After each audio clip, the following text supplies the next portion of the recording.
Nakikinig ka ba sa radyo? Hindi. Nakikinig ka ba sa radyo? Hindi. Ano po yung pinakikinggan ninyo? Energy FM. Energy FM? Energy FM. Istasyon sa radyo yun ah. Huwag mong sabihing radyo! Sabihin mo, Energy! Energy!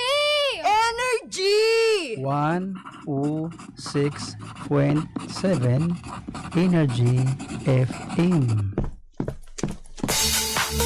Kung gusto mo ng legit na chika, eto na yun! Chika! Walang filter, walang edit, Chika! hindi ito fake, hindi ito late. Chika ni Sisa!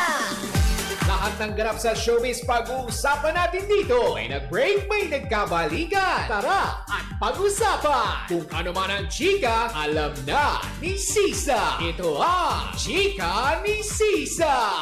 Chika! Ni Sisa!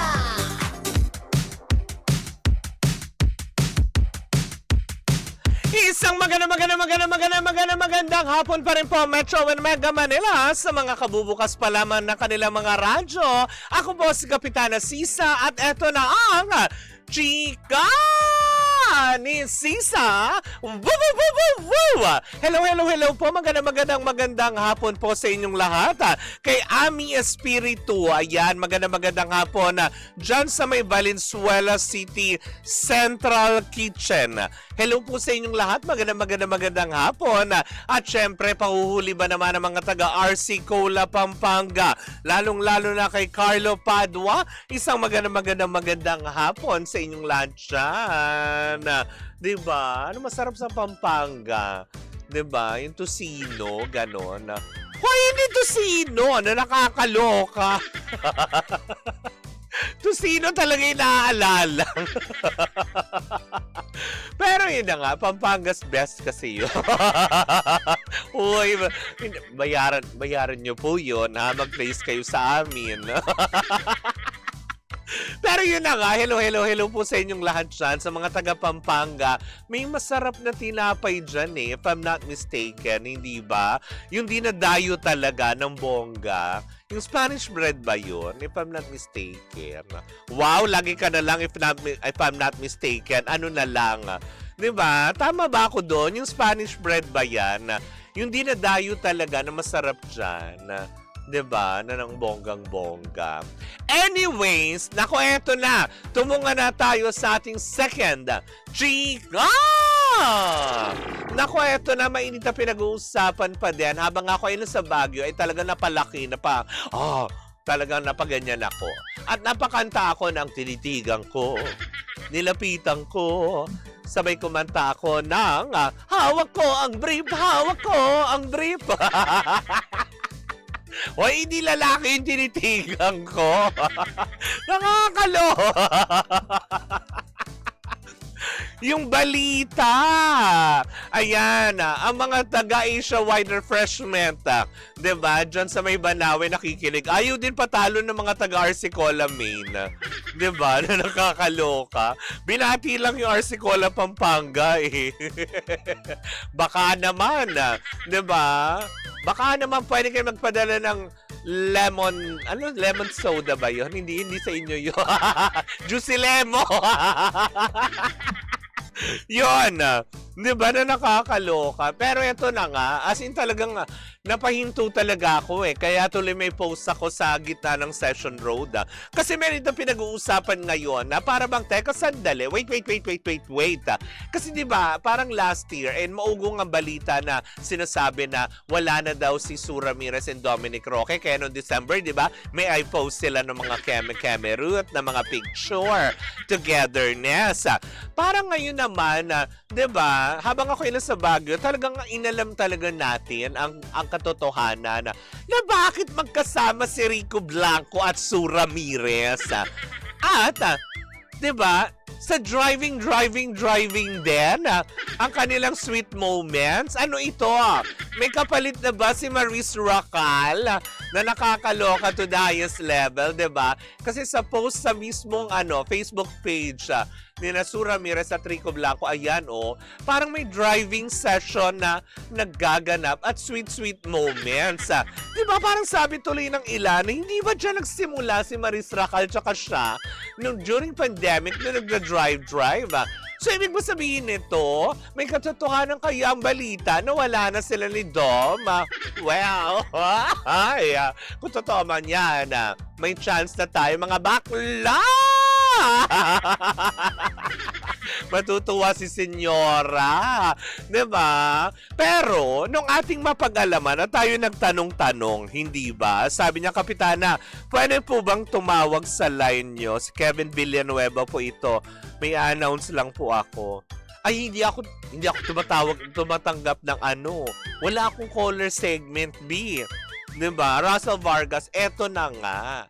'Di ba? Is nakakaloka lang.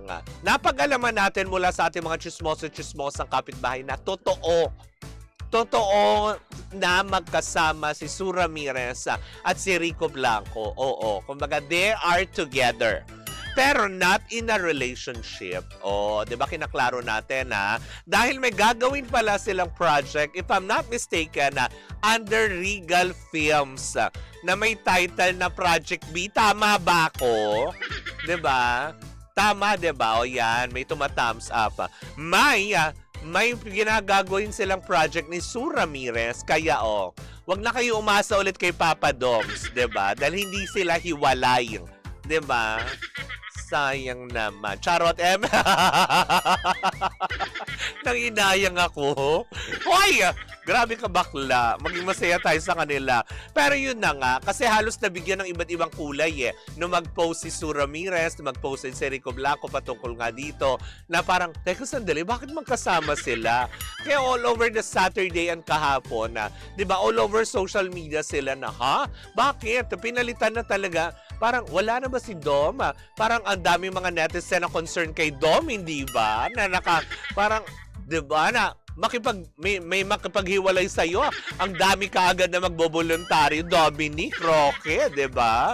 Na nakakaloka. Kaya tuloy ang mga concern ng tao na, if ever, so second time na ito na, di ba, nawala na naman siya ng love life. Pero hindi, walang ganon. 'Di ba? Ito ay parte ng promotional ni Sue Ramirez at Rico Blanco dahil nga dito sa gagawin nilang project under Regal Films, 'di ba? Na nakaka-excite siguro. Isa rom-com film siguro ito na aantabayanan natin, hindi ba? Sabi niya, mag-classmate ba sila? Bakit sila gagawa ng project?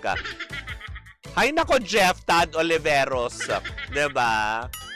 Yung title ng project na gagawin nilang pelikula is Project B. Diba? Na nakakalok. Baka nandun din si si Rupa May. Project Bubanga! Ganon na nakakaloka. Hindi, sila lang naman yun. Kaya nga naman agad natin kilaro kaagad yan sa ilang malalapit nating mga mapagkakatiwalaang sources. Diba? Sa industriya na tinanong natin, ano to? May katotohanan ba to? Bakit may ganon silang Yung pala, it's part of the project na kailangan nilang magpaingay. Ganon ba yan? Na nakakaloka. Well, alam mo yun, na-achieve naman nila kasi talagang halos lahat ng tao medyo na-windang talaga all over social media nang makita nga ito, 'di ba? Maraming natuwa para kay Rico Blanco kasi parang, wow, sa wakas, 'di ba, Rico? Magkakaroon ka na ng love life ulit after Maris, 'di ba? There's life after Maris. Hoy, hindi mo sasabihin! Ano yun? 'Di ba? Na maging masaya, pero yun nga, 'di ba? Hangad pa rin siguro ng mga tagahanga ni Rico Blanco na makahanap pa rin siya ng talagang makakapagpasaya sa kanya. 'Di ba? Etong si Sue Ramirez naman, talaga nga naman, marami din naman ang sumusuporta sa kanila ni Dominic Roque, 'di ba? Kaya walang dahilan para paghiwa-hiwalayin natin sila. Kaya doon sa Chumichika on social media, sige, hala, talak ka lang ng talak, 'di ba? Talak lang ng talak, 'di ba? Jerwin, ayan, solidon. Sabi niya, sige. Anong sige? Jerwin. Jerwin De Leon ng Singapore. Hello sa iyo. Magandang hapon. Shout out from Katarman, Northern Samar. Ang init. Ha ha ha. Si Marca Balandre. Ayan. Anyways, nako mga panggaya po muna ang ating chika at mga kaganapan sa mundo ng showbiz on a Monday afternoon. Muli po ako sa Kapitana Sisa. Magkarinigan magkatsikahan na naman tayo bukas para sa isang umaatikabong chika ni Sisa.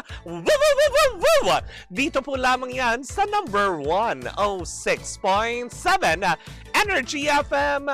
Panggawag mong sabihin radyo, sabihin mo Energy. Si Toby na!